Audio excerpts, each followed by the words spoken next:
პირველ რიგში ჭირდება ფინანსური დახმარება და სტადიონი თავის საკუთარი რო ქონდეს. ეს არის ნომერ პირველი.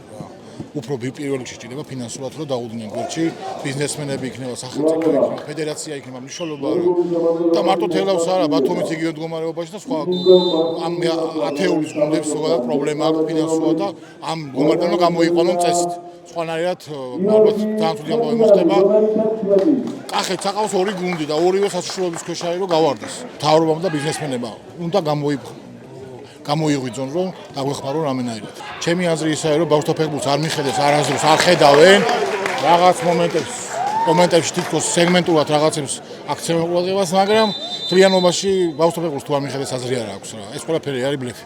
იმიტომ შედეგობრივად ჩვენ ვერაფერს ვერ მივახცევთ. კარაცხელია ერთი ყვალ დავითაშვილი ერთი ყვალ და სულ ეს ფეხბურთელები რომლებიც გაწასულებიან და ვინც აქ რამეს გამოიჩენს თავს, ყველა მოდის საქართველოსთან, იმიტომ ფინანსურად არის დაბალი ანაზღაურება. არავინ არ გაჩერდება, ვერ გააჩერებ. და ვინც დარჩნენ ახლა შეურაცხყოფას არ ვაყენებ დანარჩენებს ვინც აქ არიან, მაგრამ ყოველ შემთხვევაში ისინი სწავლენ, იმიტომ რომ ხვალ-ხვალზეით თუ ახლა გუნდები დაიშლებიან და სახელმწიფო ფონდი აღარ ექნება, ბუნებრივია დატოვებენ და ეს გამოიწვევს ძალიან ცუდი შედეგს.